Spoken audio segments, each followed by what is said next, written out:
Screen show हो रही है मैम आपको? जैसे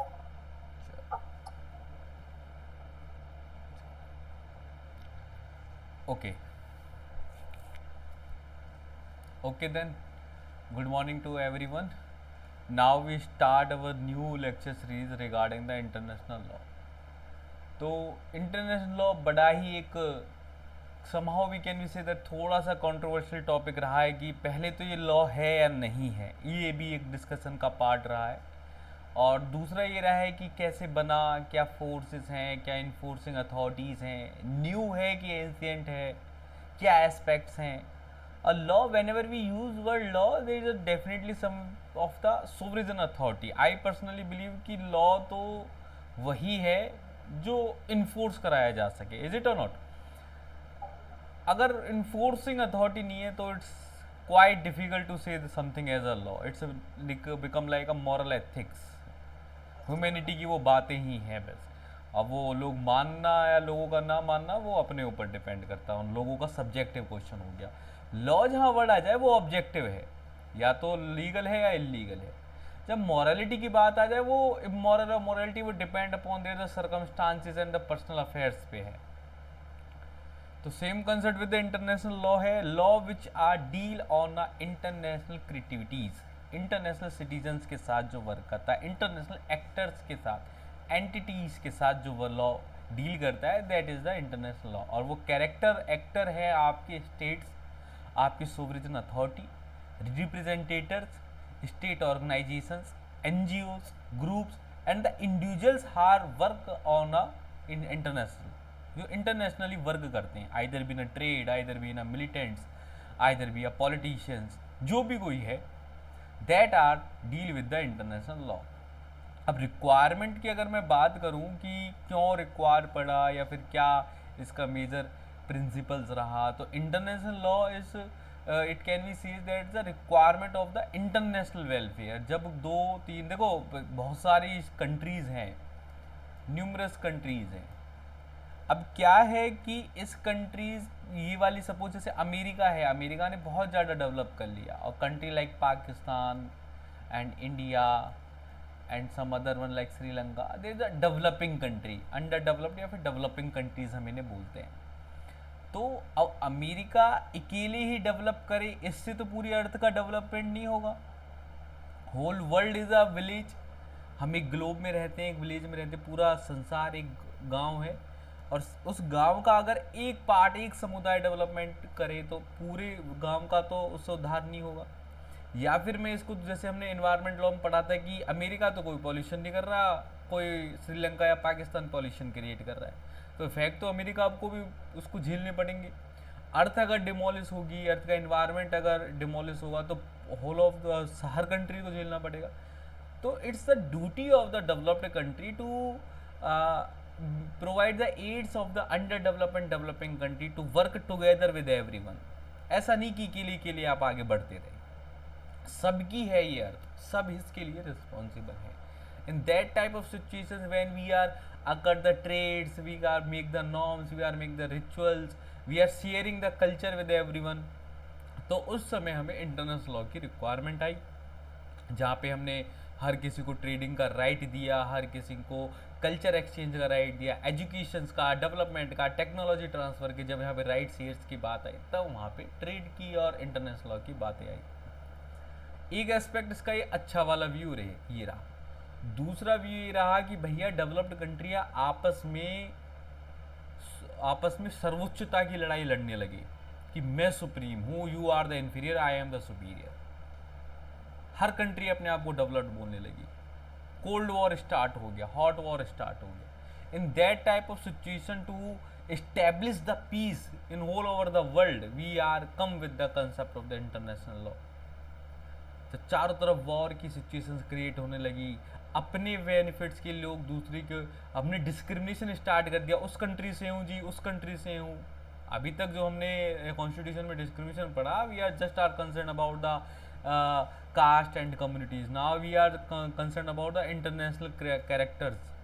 मैं तो जी इंडियन हूँ, मैं तो अमेरिकन हूँ, मैं अलग हूँ, तुम अलग हो, तुम्हारी कंट्री वीक है, कमज़ोर है, अंडर डेवलप्ड है। This type of situations are come. then still we require the concept of the international law. Equality not only with the country, it's about the country also.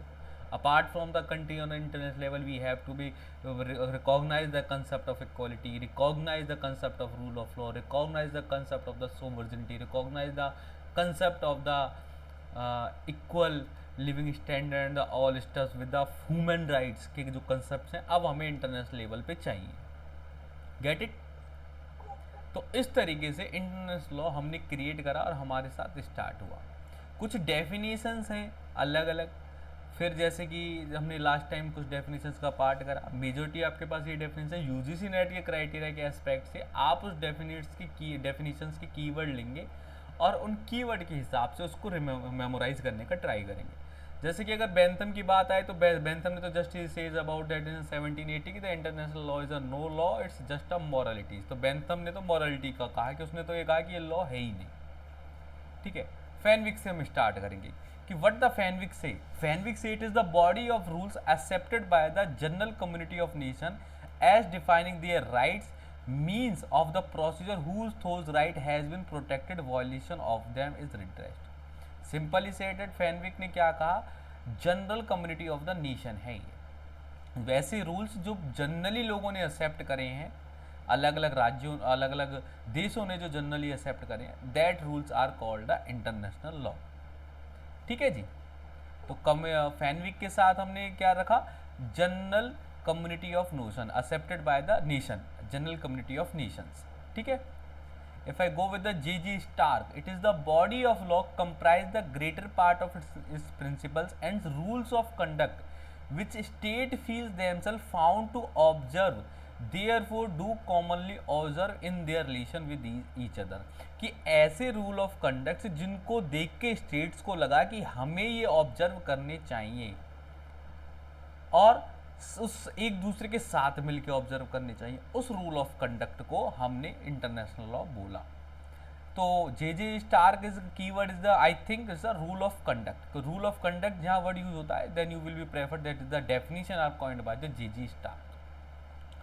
L Oppenheim are deal with the custom. उन्होंने कहा कि भैया आज से नहीं है international, पुराने time से चला आ रहा है. The rules and rituals is like that he said the law of Nations and international law is the name for the body of customary and conventional rules which are considered legal binding upon the civilized state.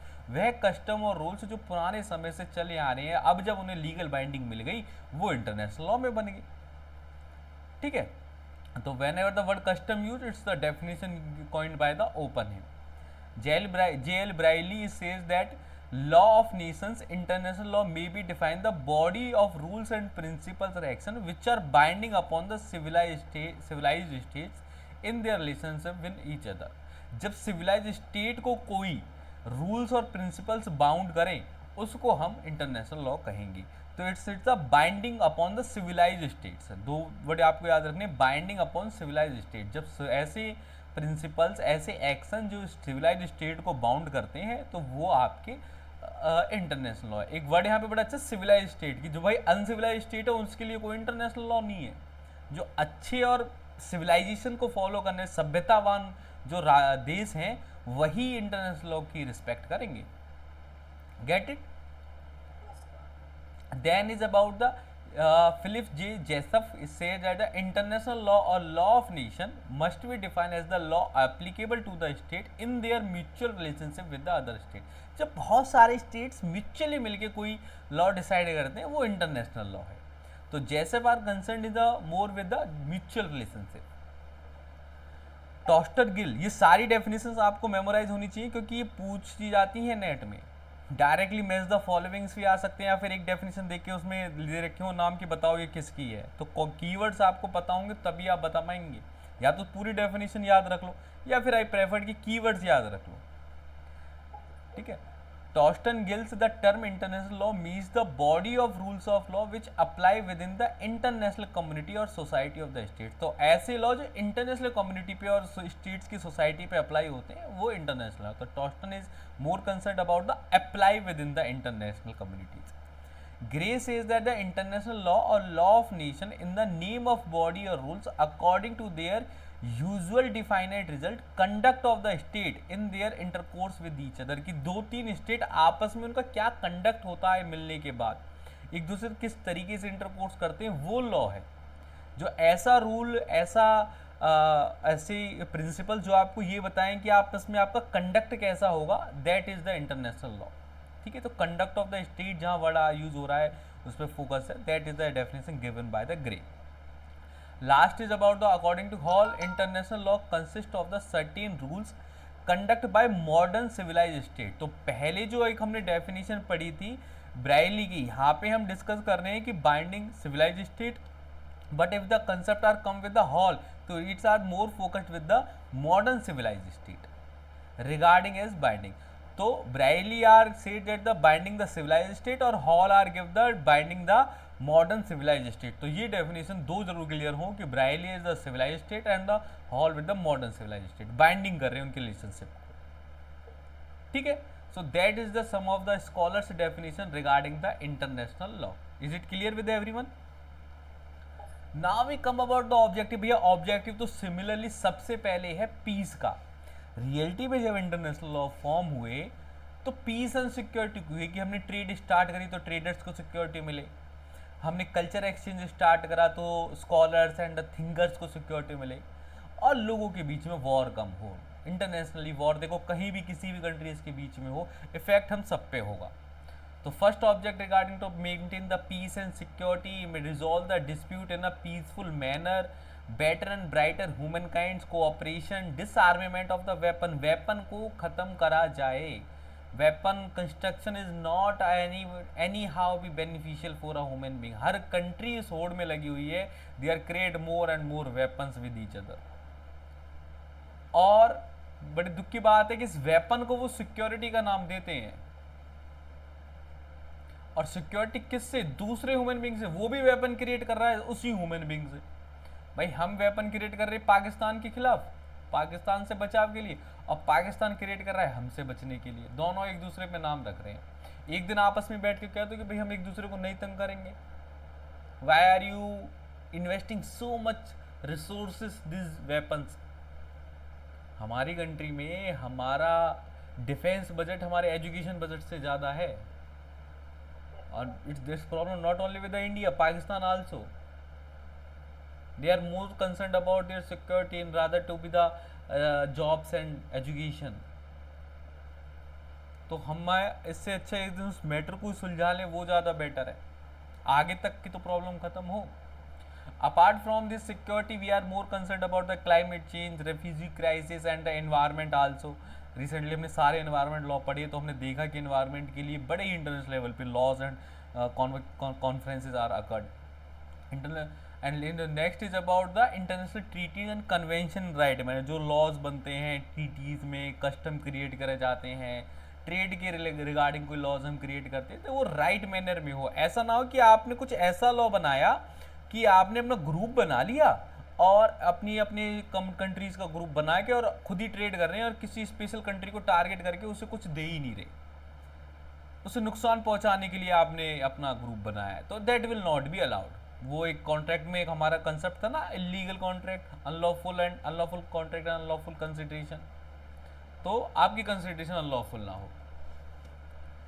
ठीक है जी, that is the object behind the international law. If I discuss about the nature, तो भैया dominating nature तो इसका नहीं है, it's more are depend upon the principle of reciprocity. ये बड़ा इंपॉर्टेंट है, रेसिप्रोसिटी के प्रिंसिपल्स पे ज़्यादा डिपेंड करता है international law. Reciprocity in the sense कि कुछ लेना है कुछ देना है, something in return with our self, ये दे के वो हम ले लेंगे, तो हर कंट्री कुछ ना कुछ देगी और कुछ लेगी, उस कंसेप्ट पे हम ज़्यादा बिलीव करते हैं।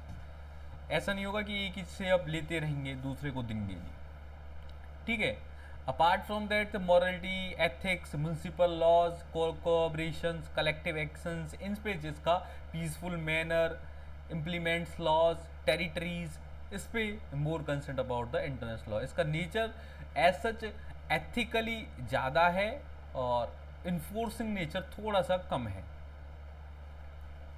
ठीक है, अब हम बात करेंगे evolution of the international law की। Evolution of the international law में we are discussing about the conventions. तो जहाँ पे कन्वेंशंस हैं, दो तीन चीज़ें हमें याद रखनी है। सबसे पहली ईयर, ठीक है जी। Then what held, subject matter इसका क्या था, क्या इसमें हेल्ड हुआ, और इफ़ अगर required then the headquarter और प्लेस, कहाँ पे हुई, कितने लोगों, कहाँ पे इसका हेड क्वार्टर है। 2-3 things you have to be concern with the conventions. तो if I discuss about the evolution of the international law, it is not a new for us. अगर हम ये कहें कि 19वीं या 20वीं शताब्दी में हमने अंतर्राष्ट्रीय कानून का गठन करा, तो ये कहीं ना कहीं गलत होगा। इससे पहले भी हमारे पास काफ़ी अच्छे फॉर्म में इंटरनेशनल लॉज अवेयर थे, not only with the India, even the so many other countries also. हम ट्रेड किया करते थे, हम इसका मरीन वे का यूज़ किया करते थे, हम कल्चर एक्सचेंज भी हमने स्टार्ट कर लिया था। यात्रीज जो रहते हैं ना, जो यात्री रहते हैं, एक चाइनीज़ का बड़ा फेमस यात्री है, I forget her name, his name Hwan Yahoo कुछ ऐसे करके। तो वो सब भी इंटरनेशनल लॉ के एक पार्ट रहे हैं। और इक्वलिटी तो हमेशा ही सबके साथ रही है। Humankind behaviours is always with everyone. तो ऐसा नहीं कि हमने न्यूली जनरेट करा। मेसोपोटामियन सोसाइटी है, सिविलाइजेशन है, जो सबसे पुरानी सिविलाइजेशन मानी जाती है, that is also be considered the international law. Indian civilisation, even the Sindhu सभ्यता में भी हमने व्यापार का गठन देखा, व्यापारियों की हमने बातें वहाँ पे देखी। तो it is not a new for us. If I discuss about the कि हमने करंट मॉडर्न एरा में कब इसको एक लीगल जामा पहनाया, लीगली इसको डेवलप करना स्टार्ट करा, तो that is start when from the 1813 Congress of Vienna. Vienna में हमने एक सम्मेलन करा, कॉन्फ्रेंस करी, and where we discuss about for the peace and prosperity, जहाँ पे हमने फर्स्ट वाटर साइड मूवमेंट था इंटरनेशनल लॉ किया, और वहाँ पे काफ़ी सारी कंट्रीज ने लॉन्ग टर्म प्लान क्रिएट करे for making the peace with everyone. Specially Napoleon war के बाद की सिचुएशन आई, तो European countries and the French revolution, 2-3 revolution हो रहे थे, और नेपोलियन वार के बाद ये सिचुएशन आई कि भाई कोई किसी पे कब्जा ना करे, पीसफुली रहें, वेल बिहेव्ड रहें, वेल मैनर्ड रहें, अपनी टेरिटरी डिफाइन करें, अपने जुरिडिक्शन पे ही रहें। ऐसा नहीं कि बार बार आप किसी और जगह जा रहे हैं, किसी और पे कब्जा करें, that will not be accepted. ठीक है। After that, there is a Paris Declaration occurring in the 1856. Paris Declaration are more concerned about the marine law. Marine law in the sense कि जो समुद्र के सहारे जो हम ट्रेड वगैरह करते थे, या फिर जो नेवल वारफेयर था, उसके रिगार्डिंग हमने पेरिस डिक्लेरेशन करा। हमने पाथ क्लियर करे, यहाँ से यहाँ जा सकते हैं, कोई टैक्स वैक्स का अगर प्रोविजन तो वो हमने क्लियर करा। और सिक्योरिटी की हमने मेजरली बात करी कि हम सिक्योरिटी देंगे सारे ट्रेडर्स को, कोई किसी के जहाज़ों पे कब्जा नहीं करेगा। इवन प्राइवेट जो हमने लाइक जो नॉर्मल संसाधन बना रखे हैं प्राइवेट लोगों के आने जाने के लिए, that with also should be secure from the commercial one. ठीक है जी। That is the Paris declaration which I morally discuss about the naval warfare and the marine law. Next is the Geneva convention. Geneva convention का subject matter था war rules बनाना, कि अगर कोई war होता है, अब तक तो ये थी कि वॉर होना नहीं चाहिए, जेनेवा ने कहा कि चलो अगर हो भी रहा है तो you should be a war in a civilised way, कि आर्मी टू आर्मी वॉर होगा, सिविलियंस पे आप अटैक नहीं करेंगे। जो सोल्जर सरेंडर करता है, फिर जो सोल्जर घायल होता है, उसकी आप उसे एज सच गुड मैन वे में ट्रीट करेंगे, इम्प्रिजॉनमेंट वगैरह नहीं करेंगे, नॉर्मल उसमें आप नहीं रखेंगे, he is just a war criminal, तो उसको आप रेपुटेड वे में ट्रीट करेंगे। अगर वो सरेंडर करता है तो उसको पूरी पॉलिसी दी जाएगी, अननेसेसरी उसे किल नहीं करा जाएगा। ठीक है। That type of some war rules are made by the Geneva convention. Next is the Hague and 1899 1907। Hague convention हुए, 2 बार हुए नीदरलैंड में, 1899 और 1907 में। They are specially made for the make a peace with the whole society. War ना हो, सब में peace रहे, मेन काइंड को फॉलो करें, ह्यूमन नेचर्स को there should be follow. League of nation, league of nation one of the most important convention. It's the occur after the first world war. First world war खत्म होते ही हमने league of nation की स्थापना करी, और league of nation का बड़ा ही major motive था कि दोबारा से वर्ल्ड वॉर ना हो। पहले वर्ल्ड वॉर के बाद हमने ये सुनिश्चित कर लिया कि फिर से वर्ल्ड वॉर ना हो, और आप विश्वास करना है कि लीग ऑफ नेशन ही मेजर रीजन था सेकेंड वर्ल्ड वॉर का, क्योंकि वहाँ पे हमने क्या करा, सारी कंट्रीज ने इकट्ठे होके रूल्स बनाने स्टार्ट कर दिए। उन रूल्स मेकिंग फॉर्मेशन में ही सुपीरियरिटी के कंसेप्ट स्टार्ट हो गए। कोई कहता, सॉरी, कोई कह रहा है मैं सुपीरियर हूँ, कोई कह रहा है मैं सुपीरियर हूँ, मैं बनाऊंगा रूल्स। तो लीग ऑफ नेशन उसका मेन अड्डा हुआ करता था। वहीं से कोल्ड वॉर स्टार्ट हुआ and that slowly and slowly convert into the hot war with every nation. ठीक है, तो league of nation are specially made for the peace conference. Get it? After the League of Nations, two treaties are also come in picture, 1925 and 1928. First is the Locarno and second is the Kellogg. Locarno held in the Switzerland. It's a negotiation between the France, Germany and Britain का एक negotiation हुआ कि हम border dispute को ख़त्म करेंगे और peaceful manner में वर्क करेंगे। जो हमारे बीच में जो टेरिटरी का डिस्प्यूट है वो इसमें ख़त्म कराया गया। Kellogg Briand pact is also called the pact of Paris. Remember that thing, pact of Paris के नाम से 1928 में इसे जाना जाता है। जनरल ट्रीटी थी, वॉर ख़त्म करने की एक ट्रीटी बनाई गई, मेथड से डिफाइन करे गए। और मतलब जैसे सपोज कि अगर वॉर हो भी जाता है तो क्या उसके रीजन्स रहेंगे, फिर कैसे सेटलमेंट होगा। तो इंटरनेशनल डिस्प्यूट सेटलमेंट के ऊपर इन्होंने वर्क करा। After that the second world war is occurred and when the second world war is done and within the last phase 1925 United Nations are come in picture. United Nations are again play a role of like a League of Nations, पर best part is that कि United Nations are comparatively more success in from the League of Nations. अब तक world war third हमें देखने को bye God grace नहीं मिला, touch wood.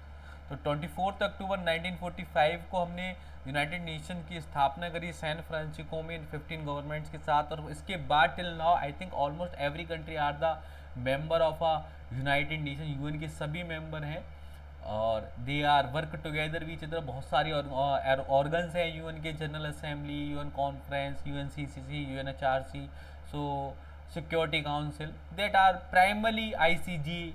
These UN are, I think, current scenario UN are play a prime vital role to maintain the international law. सारे law वहीं से निकल के आ रहे हैं, उनकी इन्फोर्सिंग, उनकी accountability that are decided by the UN. Get it? So that is the till now the evolution of the international law from the so many treaties. और after UN के बाद बहुत सारी treaties अलग अलग सब्जेक्ट में हुई, लेकिन UN ने एक गवर्निंग अथॉरिटी टाइप क्रिएट हो चुकी है। Now I come with the concept of the type of international law. Primarily there is a two type of international law, public and private. अगर दो कंट्रीज के बीच में कोई लॉ क्रिएट हो रहा है, दो स्टेट्स के बीच में लॉ क्रिएट हो रहा है, कि जैसे सपोज इंडिया और पाकिस्तान के बीच हमने जो शिमला समझौता करा, या फिर कोई अदर कंट्री के साथ G20 में हमने कोई सम्मेलन में कोई समझौते करे, तो उस सारी कंट्रीज पे वो लग रहा है। सारी कंट्रीज इन द सेंस कि उस कंट्री के हर किसी सिटीजन पे वो लॉ अप्लाई हो रहा है, that is the public international law. अगर कोई प्राइवेट इंडिविजुअल अपनी इंडिविजुअल कैपेसिटी में कोई लॉ क्रिएट करता है, लॉ इन द सेंस कि किसी से कॉन्ट्रैक्ट करता है कि भाई मैं तुम्हें इतनी ये सामान पहुंचाऊंगा, आप मुझे ये पैसे दे देना, वो इन दोनों के बीच में लॉ बना है। उन्होंने सेल्फ लॉ डेवलप्ड करा है अपने कॉन्ट्रैक्ट से। उन्होंने अपने कॉन्ट्रैक्ट में ये बता रखा है ऐसे पहुंचाऊंगा, ऐसे आप मनी ट्रांसफर करेंगे, इतने अब देंगे, इतने बाद में देंगे, that is the private international. Difference is simply like that कि भाई पब्लिक ज़्यादा इंपॉर्टेंट है, प्राइवेट कम इंपॉर्टेंट है। पब्लिक स्टेट के बीच में, प्राइवेट इंडिविजुअल्स के बीच में। पब्लिक लॉ सिमिलर होता है सारी कंट्रीज के लिए, प्राइवेट लॉ हर कंट्री के इंडिविजुअल टू डिफरेंट वेरी कर जाता है, डिफरेंट हो जाता है। पब्लिक इंटरनेशनल लॉ ऑर्गेनाइजेशंस और कस्टम्स के बीच में होता है, प्राइवेट इंटरनेशनल लॉ अपने रेस्पेक्टिव एक्शंस के बीच में होता है कि भाई हमें क्या बेनिफिट चाहिए। There are the quite difference between the public and international. Get it? चलो अब last question we are come with the thing कि भाई ये सच है कि नहीं है, इंटरनेशनल लॉ रियलिटी में लॉ है या नहीं है। ये बड़ा ही मेजर क्वेश्चन हमेशा से ही रहा। हॉलैंड, अच्छा इसमें आपको ये जूरिस्ट के नाम बड़े ध्यान रखना है, ये डायरेक्ट क्वेश्चन आ जाता है कि कौन कौन से जूरिस्ट इसको लॉ नहीं मानते थे, कौन कौन से नहीं मानते, जैसे कि ऑस्टिन, हॉलैंड और somehow the Bentham are not be accepted that law as a that things as a law. International affairs को वो लॉ नहीं मानते थे। रीजन बिंग यार ऑस्टिन ने बड़ी सिंपल सी बात कही कि can it enforce if the one country deny to apply that law, then what you can do? You can't do anything. क्योंकि आपका मेजर कंसेप्ट ये है कि वॉर ना हो। अगर कंट्री कोई नहीं मानेगी तो वॉर के अलावा क्या ऑप्शन है उसे इम्प्लीमेंट करवाने का। या फिर अगर आप उस पर कोई बैन लगाते हैं, कोई उसको ट्रेडिंग बैन करते हैं, कुछ भी चीज़ बैन करते हैं, तो वो वॉर लाइक सिचुएशन ही तो क्रिएट कर रही है। इज इट और नॉट? और लॉ चलता है, देखो जी, जैसे हमने पढ़ा है, फिर रिमेंबर कि एक डेटरेंस थ्योरी थी लॉ के रिगार्डिंग, क्रिमिनल लॉ के लिए रिगार्डिंग स्पेशली। लॉ चलता है डर की राजनीति पे। डर है तो लॉ है। समाज में हर व्यक्ति को ऐसी सिचुएशंस मिलती हैं, एटलीस्ट एक या दो बार तो हर व्यक्ति के सामने ऐसी सर्कमस्टांसेस होते हैं कि वो उसमें उसे डिसाइड करना होता है कि या तो मैं क्रिमिनल या फिर नहीं, या तो फिर मैं गुड सिटीजन। क्राइम करने की अपॉर्चुनिटी हर व्यक्ति पे है, चाहे वो ब्राइब के लिए है, चाहे वो किसी को धोखा देने के रिगार्डिंग है, चाहे किसी से लड़ाई के रिगार्डिंग है। गुस्सा सबको आता है। उस कंडीशन में जो अपने आप को जिस तरीके से ढाल लेगा वो डिसाइड करेगा कि वो क्रिमिनल बनेगा या गुड सिटीजन बनेगा। अब वो ढालने का प्रोसेस है डर। अगर मुझे लॉ से डर है तो मैं क्रिमिनल नहीं बनूंगा। अगर मुझे लॉ से डर नहीं है तो मैं डेफिनेटली क्राइम कमिट कर जाऊंगा। और यहाँ पे इंटरनेशनल लॉ में हम डरा किस चीज से नहीं है? वॉर तो हम करेंगे नहीं, तो भैया आदमी डरेगा क्यों? ठीक है, तो that's why Austria and Holland and Germany says that it's not a law, it's a code of rules. Moral force है, मॉरल कंडक्ट है, मॉरलिटी और एथिक्स की कुछ बातें हैं, कुछ प्रिंसिपल्स हैं that are more concern about the morality. Municipal law से वो काफ़ी अलग है। अच्छा, म्युनिसिपल लॉ इंटरनेशनल लॉ थोड़ा सा समझ लें। Municipal law word is coin used for the nation law, आपके अपने कंट्री के अंदर क्या क्या लॉज हैं, स्टैट्यूट्स क्या क्या हैं। और international law, you know that the law which are made by the international organisations. तो उन्होंने कहा कि यार म्युनिसिपल लॉ अलग है, उसमें एक इन्फोर्सिंग अथॉरिटी है, उसमें इन्फोर्स कराया जाता है, एक पूरी पावर है, गवर्नमेंट है। इंटरनेशनल लॉ इस तरीके से नहीं है। ये तो चार दोस्त मिलके कोई एक ये थोड़ी ना कह देगा कि मैं तेरे ऊपर सुप्रीम हूँ। ठीक है, सोवर्जिनिटी हर कंट्री की अपनी अलग अलग है। अगर इंटरनेशनल लॉ बन गया तो नेशनल सोवर्जिनिटी कहाँ जाएगी? सबसे बड़ा क्वेश्चन ये रेज होगा, है ना। जब हमने कह दी कि एक कंट्री अपने आप में सुप्रीम है, तो फिर इंटरनेशनल लॉ कैसे बना सकते हो आप? या फिर ये सोवर्जिनिटी का कंसेप्ट हटाओ, पूरे दुनिया की एक कंट्री बनाओ, तो आ सकता है। ठीक है जी। So that is the persons who are against it. Now the persons who are supported, Friendwick, Pollock, they said that कि भाई ऐसा नहीं है। उन्होंने कहा कि लॉ के रिगार्डिंग जो जो कंडीशन रिक्वायरमेंट होती है वो इंटरनेशनल सारे सेटिस्फाई करता है। जैसे कि सबसे पहले कंसेंट की, भाई लॉ सबकी कंसेंट से बनता है, तो इंटरनेशनल लॉ भी सबकी कंसेंट से बनना है। सेकंड है ऑब्जेक्ट की, लॉ सबका वेलफेयर चाहता है, तो इंटरनेशनल लॉ भी सबका वेलफेयर चाहता है। Third thing is about the subject की, रूल ऑफ लॉ। लॉ सब पे इक्वली लगता है, इंटरनेशनल लॉ भी सब पे इक्वल लगता है, किसी कंट्री को स्पेशल ट्रीट नहीं कर रहा।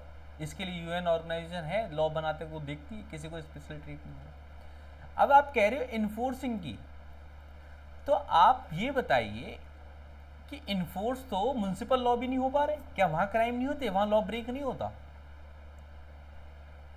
वहां भी तो लॉ ब्रेक नहीं होती। जो रही बात डेटरेंस की, तो उसके लिए वॉर तो नहीं कर रहे, लेकिन जो लॉ ब्रेक नहीं कर रहा वो पनिशमेंट से नहीं डर के नहीं कर रहा, वो अपनी मॉरलिटी और एथिक्स से ही डर के नहीं कर रहा कि समाज क्या कहेगा, what my face, what my value with our self.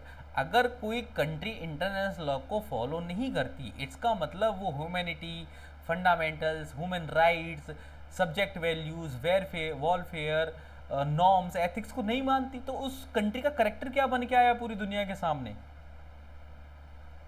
Bad country बन के आया। और कोई कंट्री नहीं चाहती मेरा करेक्टर बैड के रूप में आए, हालांकि होने लगा है, पर किताबों में हम ये बात समझ के चल रहे कि भाई नहीं चाहती। और रही बात लास्ट इन्फोर्सिंग की, तो कुछ ना कुछ हमने बैन के प्रोविजन, ट्रेड बैन करने का रहा, करेंसी बैन करने का रहा, टेक्नोलॉजी शेयर करने का रहा, इस तरीके के हम छोटे छोटे प्रोविजन ऑलरेडी बना चुके हैं।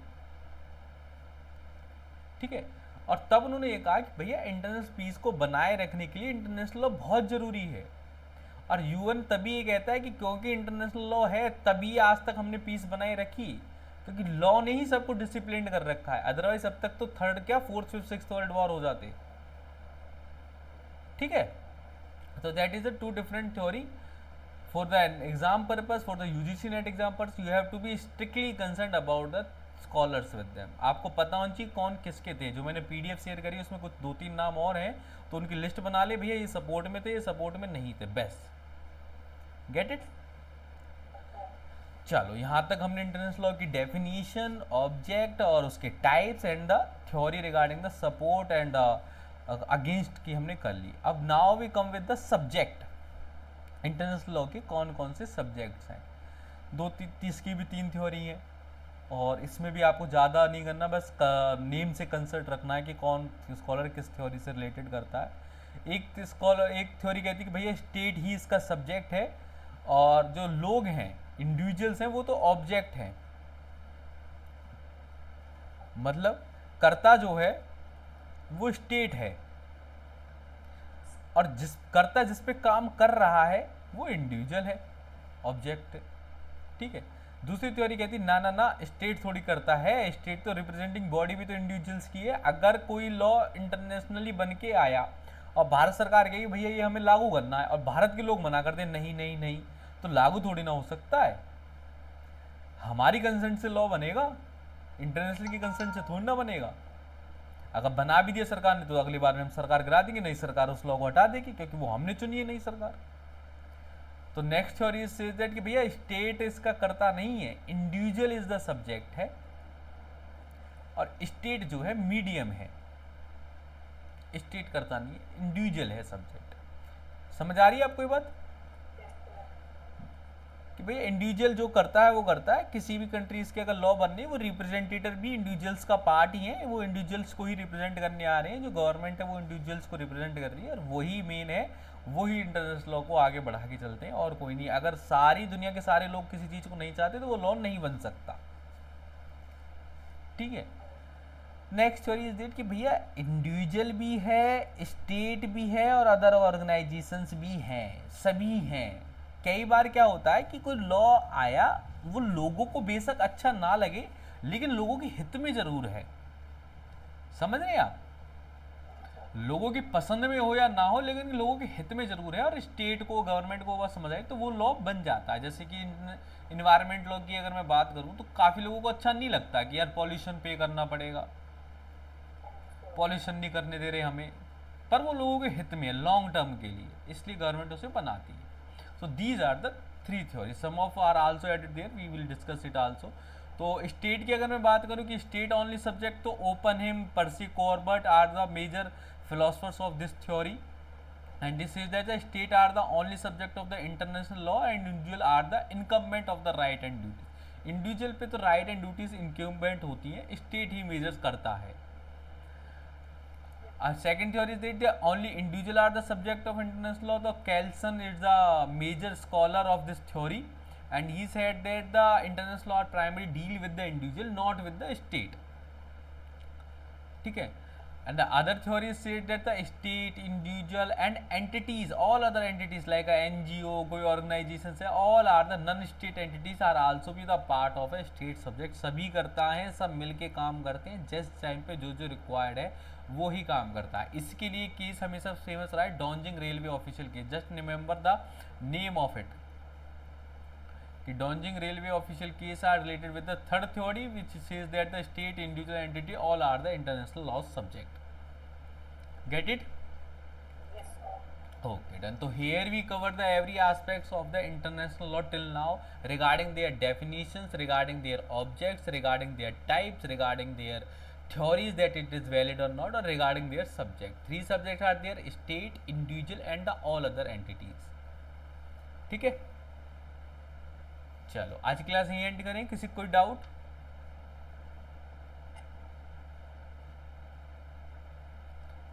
Okay then, thank you everyone।